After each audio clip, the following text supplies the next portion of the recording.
Good morning, everyone. I'm Kevin Allen, and I'm joined by my usual podcast partner, former NHL defenseman Tom Laidlaw, who played for the New York Rangers and Los Angeles Kings. And this is the Laidlaw and Allen Report. We come to you twice a week to talk all things hockey. And finally, Tom, we have hockey to talk about. We have an agreement in place to start the season. They say January 13th, but, there's some things that have to be worked out still before we can do that. Yeah. Pretty exciting, actually. They're saying 56 games in 116 days they're playing it. So almost a game every other day. I mean, I know it's going to be a little hard on the players, and I assume there's going to be some injuries because of that schedule. But, man, that's pretty exciting. You know what I love, too, is all the stuff. So in the Canadian division, those 7 teams will play each other either 9 or 10 times during the season. Imagine the hatred that gets put up there. Wow. Yeah. And the rivalry, I mean, you talked about, the rivalry between the Rangers and the Islanders when you played. And I think we're going to see a lot of those type situations. But the other thing, just from the fan perspective, that's playing every other day, essentially. Yes. So you're going to be able to just dial in, if you're a Canadiens fan or a Maple Leafs fan, dial in your team, just think, okay, every other day I'm going to get to watch hockey. Yeah. And I think fans are going to love that. I'm not sure the players will probably be a bit more fatigued than usual by the end of the season, but they're young. Yeah, totally. I think it's going to be fantastic. Yeah, I remember back when they had the last lockout, right? We played a 48-game schedule. Every game means that much more now, too, right? So it's especially you're playing all those games are just against your division opponents. So every game you're playing potentially has a playoff implication to it. So I'm fired up. You know what I like too is there'll be just 4 teams in each division make the playoffs, and then they fight it out to see who goes on after that. So, man. To be honest with you, I thought there would be an extension of the playoffs, and I really wanted to see that one more time. I think we've reached the point with 31, soon to be 32 teams that 16 teams really isn't enough. But remember they used to argue, though, in the past, and I hear you, but they used to argue in the past that, when I go back to 21 teams, everybody makes playoffs, right? I mean, it's almost it's now, I mean, the regular season, you've got to be ready to go during the regular season, or else you could have a good season, but if you're not ready to play great hockey, you're not going to make it.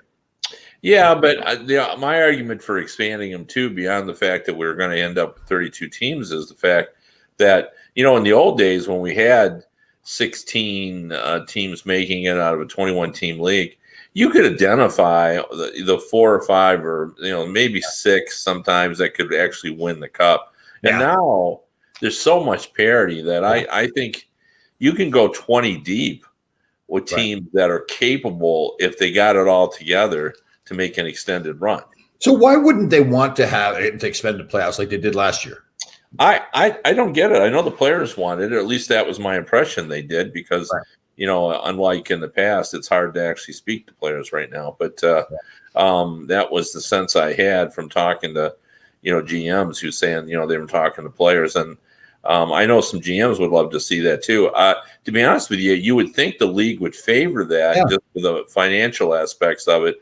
But, in the past, now, again, Gary Bettman is entitled to change his mind, and maybe he just wasn't ready at that particular time. But, I've had conversations with Gary, and Gary has said publicly that he didn't favor, for example, the idea of, the way they do it in baseball, which I think is fantastic. Yeah. Coming in and playing that game, which is just such a huge game. Even if I don't really care about the teams involved in baseball, I'll watch that game because it's exciting.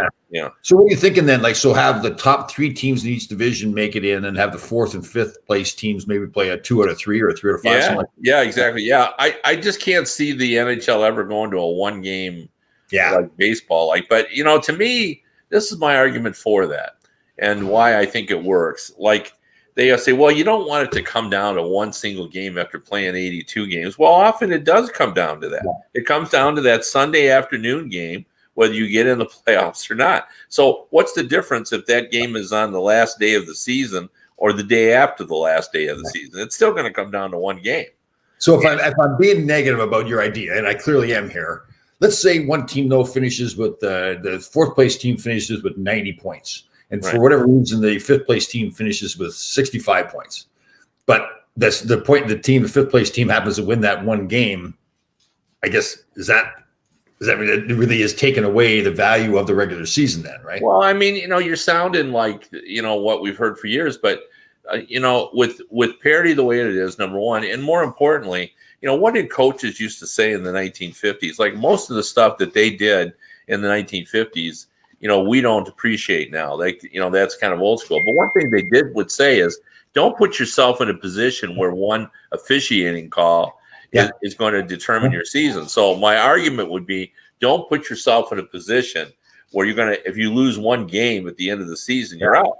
So, I mean, that just puts an emphasis in the regular season on, make it worthwhile. Like if you gain in that top 3 spots, you're going to avoid that single elimination. So make it important. Make it important. That would be pretty exciting, though. I mean, even if it was a 2 out of 3, I hear you about the one game, but even if it's a 2 out of 3 series or something like that, it would still be exciting too. Yeah. Well, it's hard for me to think that the league would do that one game, even though I think it's exciting. And again, that's my argument to the team.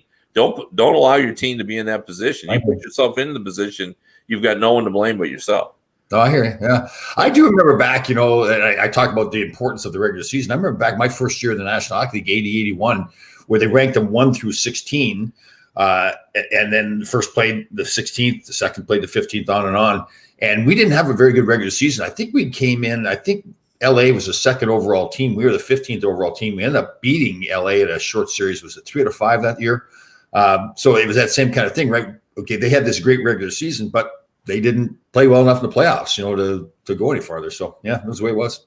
Well, I'll tell you what I would do too. And if you're ever going to do that, you do just like baseball does, and you sell that extra to someone else. Like say NBC gets all the games again, and maybe ESPN gets a little package, but for the single game elimination playoffs, we sell that to TNT or TBS or Fox Network or somebody. So it's a little bit different, a little bit unique. You'll end up with new, different kind of analysts. Like you won't get the same analysts, so it'll all be different. We won't have the NBC guys. Maybe they'll hire Wayne Gretzky and Mark Messier. Mark Messier between the benches. So you just add a different element to it, and you just sort of create this. And I guarantee you can pretty much charge what you want in that city where they played, because people are going to want to see that game and people will tune in. And I guarantee the ratings will be strong because it's single elimination. And the angst for the fans if they lose and the joy if they win.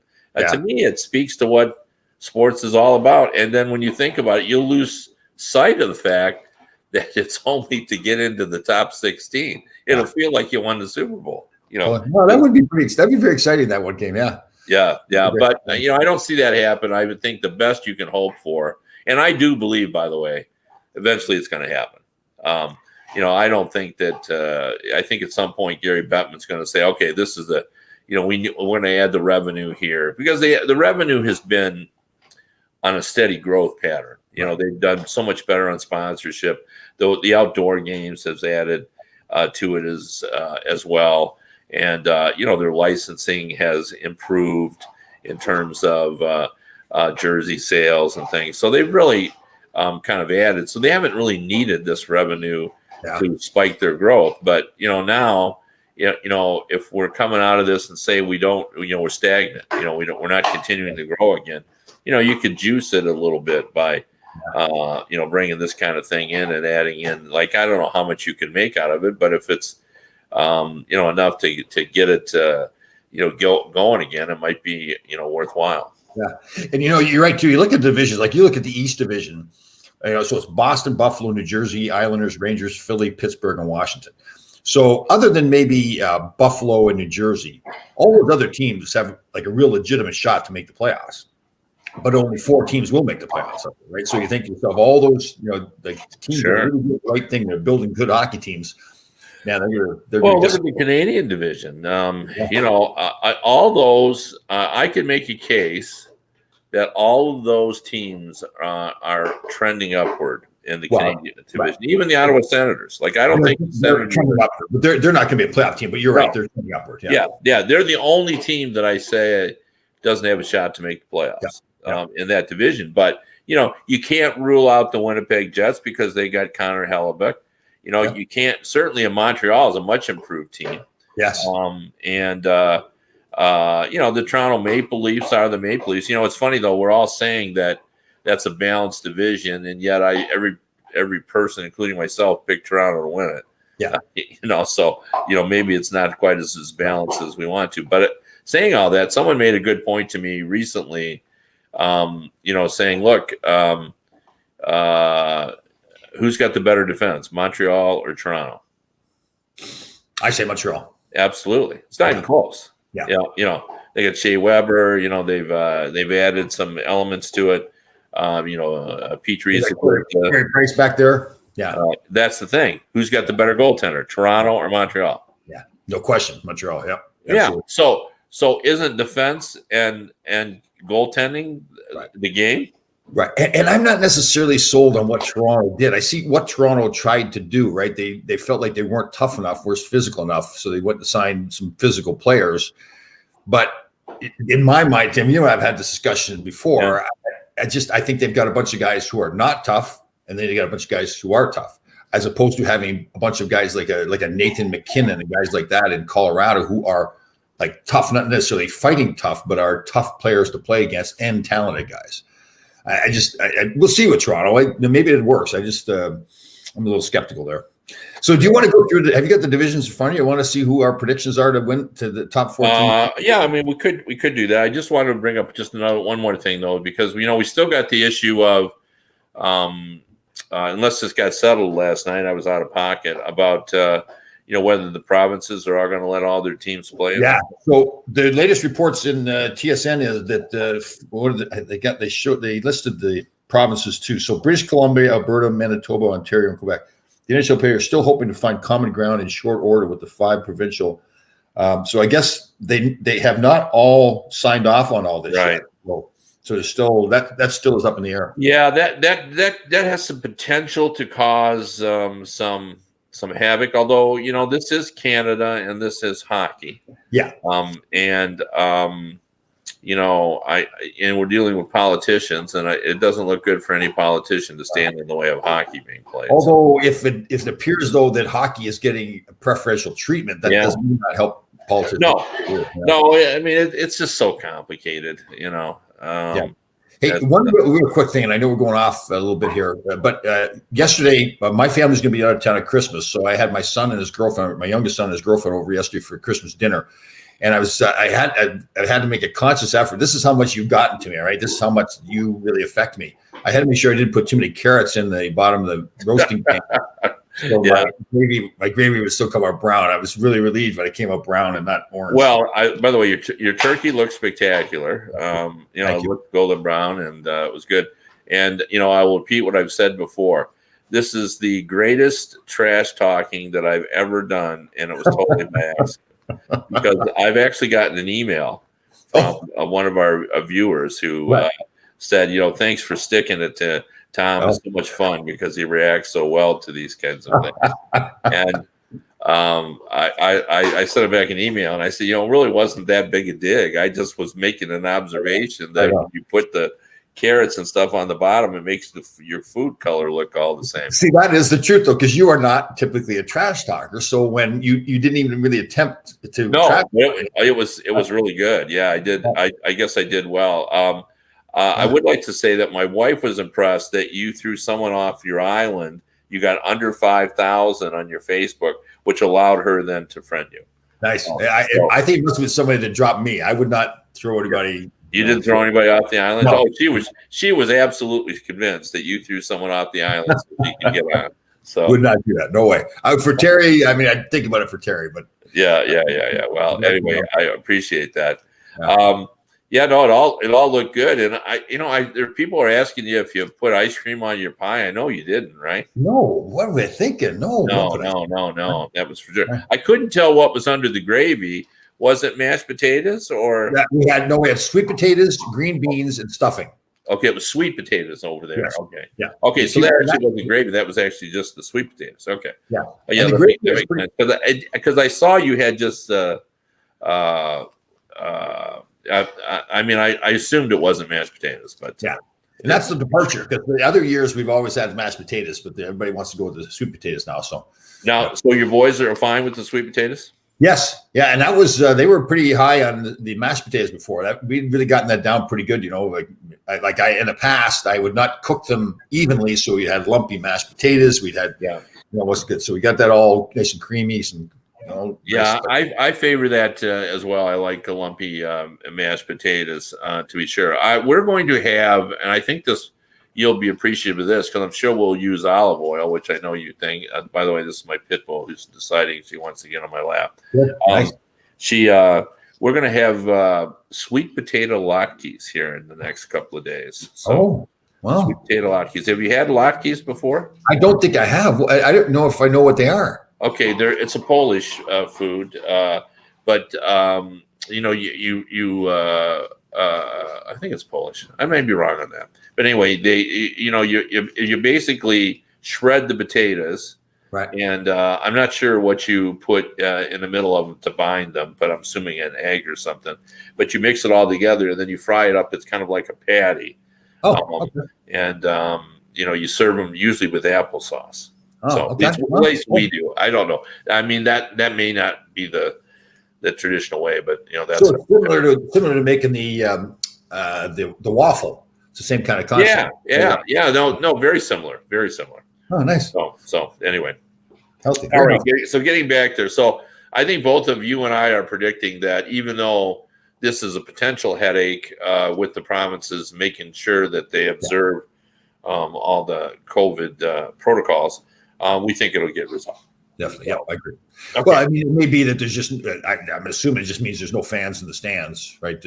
In any occasion. Yeah, well, it sure seems like from the people I've been talking to is that they're kind of all thinking they're going to end up with some fans at some point. Now, I don't see how it could possibly be unless, maybe down in Florida where they're really sort of lax compared to other states. Yeah. But, you might have some, some kind of, fan base there. It would be modest. Right. But, if everybody is going to, I'm saying a lot of my friends that I know who are in the medical community, we know an ER doctor, she's already got her shot. And I know a physician's assistant as well, who I'm in play fantasy baseball with. He's gotten his, he's taking photos of it. So, we're moving toward, my son, doesn't deal directly with COVID, but he's an occupational therapist, and he said that his got an email, and they'll be in the next group or the third group. Like he's not, because he doesn't see COVID patients every day, but he does work in a medical clinic. So at some point he'll get it. So I would assume by late April, a lot of mainstream people will have gotten it, because they're now with Moderna online passing it out. We're starting to think maybe that we'll get some. So if we get it in late April, it sure seems like we'll get some fans in the playoffs. We see where even San Jose Sharks have to have their training camp in Scottsdale, right? Yeah. But I don't think that's the end of the world. There's just no fans. Yeah. I mean, it might be better. It's good weather, it'll be. We used to go away for training camp every year. Training camp never used to be in your home city. Yeah, no, I know. The Red Wings still go to Traverse City. That's right. Yeah. Yeah. So we do that. So anyway, all right, but let's get to the divisions. I like that idea. Let's start talking hockey. I don't have them up in front of me, so we'll just kind of talk about them. I'll ask you just because I might forget. I sort of know them, but the Canadian division. I guess I'll go first. I've got Toronto number 1. I've got Montreal number 2. I've got the Oilers, 3. And I've got I'm struggling between Calgary and Winnipeg. And who am I forgetting here? Vancouver's in there too, right? Vancouver. Yeah, Vancouver. Yeah. I'm going to go Vancouver 4th. Right, see, we've got the same 4 teams, but I got them Toronto, Edmonton, Vancouver, Montreal. You got Montreal fourth. Yeah. It's hard to know because we don't know how that will fit together nicely. And, Josh Anderson, even though I like the roll of the dice, I didn't like the contract. I thought the contract was too long. But it is a roll of the dice. He's been injured. And do we know whether he's really a scorer or not? I know. I want to believe that he is because I love watching him play. When he's on his game, he is a fun player to watch. He's a pretty big physical player too, right? That's what I'm saying. He adds an element. So when when he plays that physical game and then he adds 20 to 25 goals, now you got something there. So I think we just don't know exactly what that is. And Montreal, they added Toffoli too, right? Yes. I just think, man, I think they got a harder team to play against, right? And a skilled team. I like what they I like him. That's why I put him second. I just thought, Carey Price with the right defense, and I like their defense. They got the I like their defense a lot. So. And I like Vancouver too. I just think what Vancouver did last year in the playoffs, really like for a young team, now they're starting to feel good about themselves. But it is tough. I mean, that's the same. We're going to say the same thing about all these divisions. There's some good hockey teams there that are going to be tough. But and to be honest with you, what I really liked about Vancouver is I thought they still needed to add 2 defensemen. They got one, Nate Schmidt. Like Nate Schmidt is a very valuable player. And I like the two-way aspect of his game. I think he's a good one-on-one defender. And I think that's overlooked in the game today, is the ability to defend one-on-one. And we don't talk about it as much anymore because the team defense is so good. But you still need that guy, that one, a guy on your team that when someone's on a one-on-one, that he doesn't allow him to make anything happen. Well, he's good. Yeah, very not really easy to say, kind of an underrated defense, but he isn't really. I think people recognize how good he is, but some ways he's rated. Yeah. I agree. All right. Well, let's move over to where you want to go now. Let's go to the West. So the teams available here in the West: Anaheim, Arizona, Colorado, Los Angeles, Minnesota, San Jose, St. Louis, and Vegas. Yeah. I'll go first. I got Colorado first, Vegas second, St. Louis third, and then Minnesota fourth. Yeah, I'm going to go Colorado. I think is going to win it, and I really do like Vegas. But to be honest with you, I'm hearing there's a little bit of concern there. What's going on? And there's an expectation there's going to be a trade there. They're a little bit under, a little bit over the cap, and it looks like they're going to have to move out someone, yet another player. And because I'm hearing they might want to try to sign Erik Haula again. It could be man. They have screwed that up there. I mean, they were going. Yeah, it feels that way to me too. They're still a good team though. They still got, but you can't. Yeah, to me, they cannot continue on with Marc-Andre Fleury too. Like they so mismanaged that thing in my mind. I mean, maybe now that Henrik Lundqvist. I mean, can Washington make it work financially somehow to put Marc-Andre Fleury in there? I mean, that's a similar player. Not unless Vegas takes half the salary would be what I would say about that. And I don't think they want to do that. But does Vegas really have any choice? Like how do you have like those two? I mean, Marc-Andre Fleury is such an incredible human being that he'll make it work. But the guys in the room, know what's going on. How do they react to all that? And wasn't Marc-Andre Fleury salary about $8 million, something like that in that range? Yeah, it's up there. Yeah, for sure. And that's your backup goaltender. And Lerner's making $5 million. So you got $13 million wrapped up in your goaltending. It doesn't make sense. So even if you have to eat half of the salary and let it go to Washington, to me, Washington, if they wanted Henrik Lundqvist, it's that same kind of guy, right? A guy that's been around, a real professional, a well-liked guy, a well-respected guy.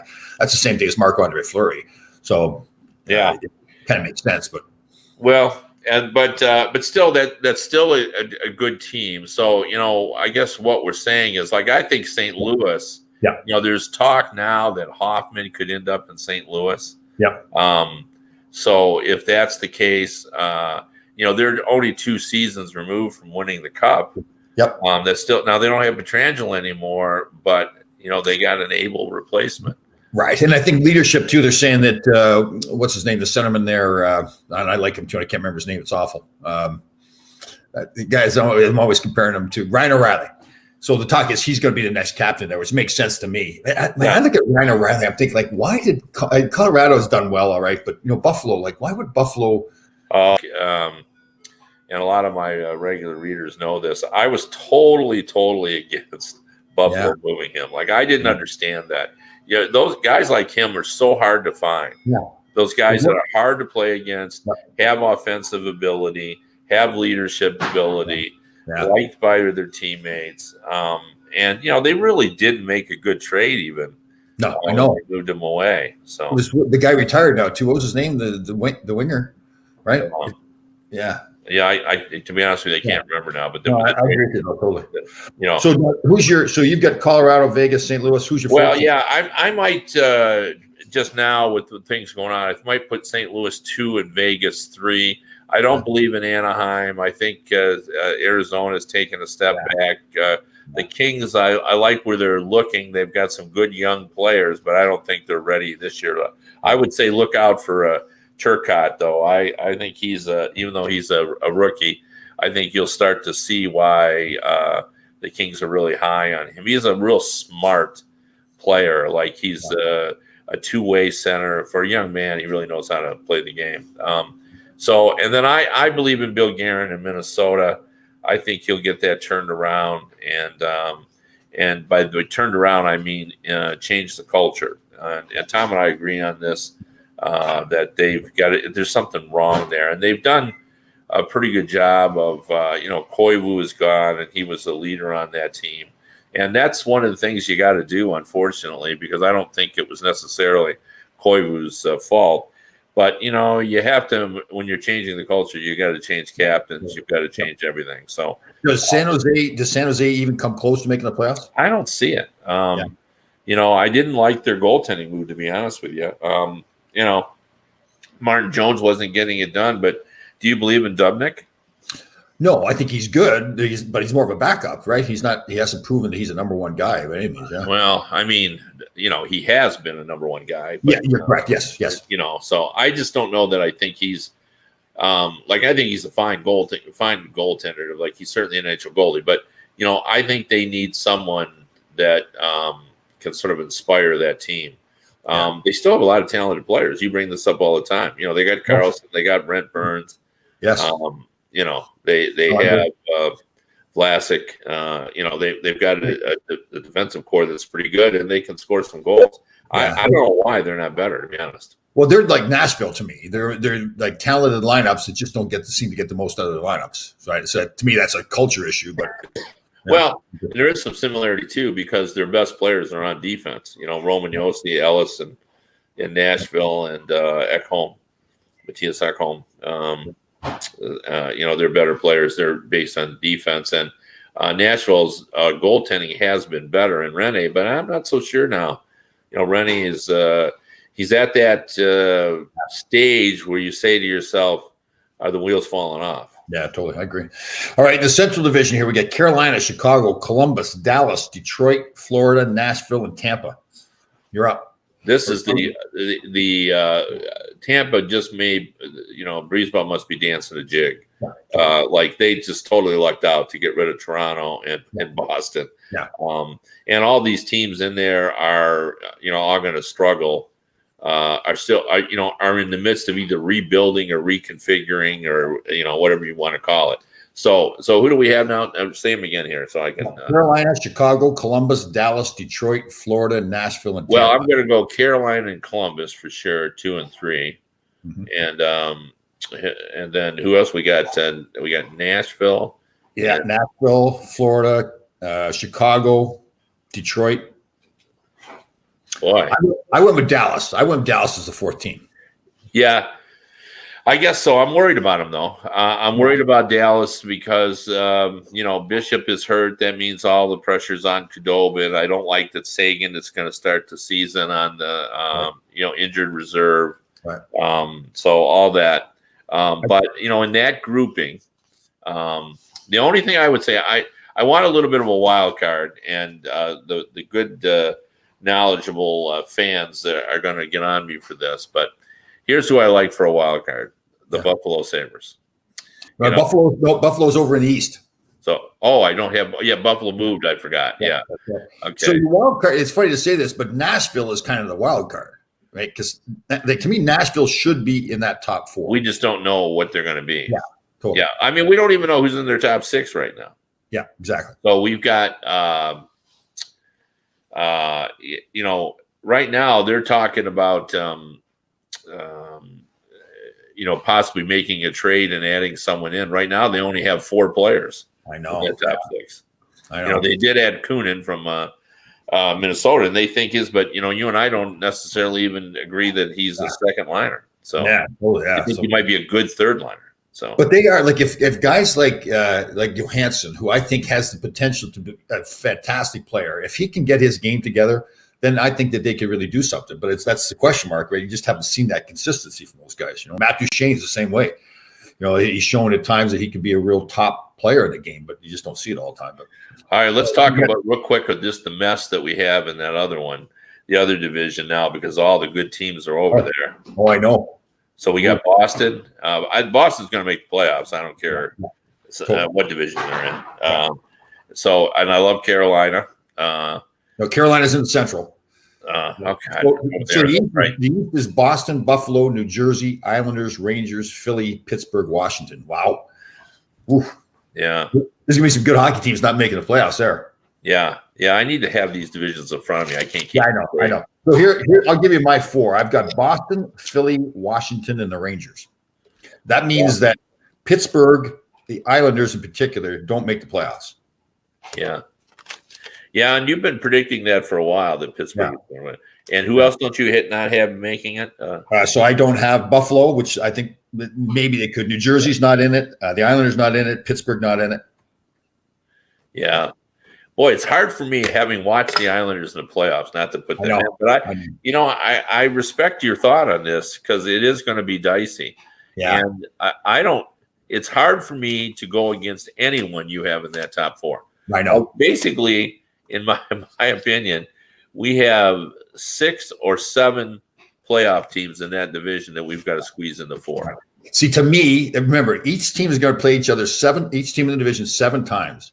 So imagine like late in the season, those last like 5 or 6 games, teams like Pittsburgh, Washington, the Islanders battling for playoff spots, and everyone they're playing against the exact same teams over and over in their division for those playoff spots. To me, I think that's going to be fantastic. That's the division to me that I think all of it's going to be good, but that division to me is going to be most exciting late in the season. Well, here's the difference. The one place I'm going to argue with you a little bit. I love the Rangers, and I think this is their chance. But Washington and the Penguins, I think, will be battling it out for the 4th spot. Yeah, and it's. The loss of Lundqvist, I think, is really crucial for Washington, because they've got a younger goalie. We still don't know how healthy he is. We're assuming he's healthy, or but they may need to go out and get a veteran goalie. And that Jim Rutherford won't stand pat. He'll make another move before the trade deadline. They still got Crosby and Malkin. Mm-hmm. Now that's countered by the fact Washington has Backstrom and Ovechkin. Ovechkin's still scoring 50 goals. Yeah. When he's 35 years old. He's a remarkable player. I just think Washington's got a more complete lineup than Pittsburgh does right now. I can't disagree with that. I just think that there's just so much. There's still some firepower there, in Pittsburgh. They can still score some goals. Their defense is going to tell the story, and we don't know what Tristan Jarry will do. I mean, we really don't. All right. Let's real quick. You and I going way over time here, but real quick. Let's say can we figure out who the top 4 teams are? The one from each division that wins and now goes to the semifinals. I've got Toronto in the North coming out of there. I've got in the West, Colorado comes out. Tampa comes out of the Central, and I'll be disowned. Don't do it, Tom. I'll be disowned if I don't see the Rangers coming out. Yeah, I knew you were going to do that. I'm going to go. I'm going to go Philly. and so that's one difference. I think there are a lot of good teams there. I think basically any of those four could come out. Certainly, I'm taking Colorado and Tampa. And then what do I got left there? The North Division. You got Toronto, Edmonton, Vancouver, Montreal. Oh no, yeah. I'm going to take as a shocker. I'm going to take Montreal. Yeah, well, you wouldn't. I'm not totally sold on Toronto, so I'm not surprised at all. Edmonton could be another team. You never know. Oh yeah, honestly, I mean this sincerely. Like any team, that division could, absolutely. You don't know what's going to happen. I mean, the Winnipeg Jets are still talking about landing a defenseman. If they could get another defenseman, and suddenly Connor Hellebuck is the number one goalie again, and Laine gets 50, and Of course, Greshner has to jump in here. Calls me a homer. Yeah. Well, okay, you're a homer. So, that's just the way it is. So anyway, we thanks everyone for joining us on this edition of the Laidlaw and Allen Report. I don't know whether we'll be back or not. You're just going to have to stay tuned to Tom Laidlaw's Facebook to find out if we're going to be able to do it on Wednesday or not. We're getting kind of close to Christmas, and I may have some other obligations. Although Tom could bring on a very special guest or something. Maybe I'll do that. Maybe I'll get Ron Greshner to come on there. Yeah, and you guys can do it on Wednesday if I can't do it. So that'll be great. But we appreciate you joining us, and if I'm not back, hope everyone has a very Merry Christmas. All right, guys.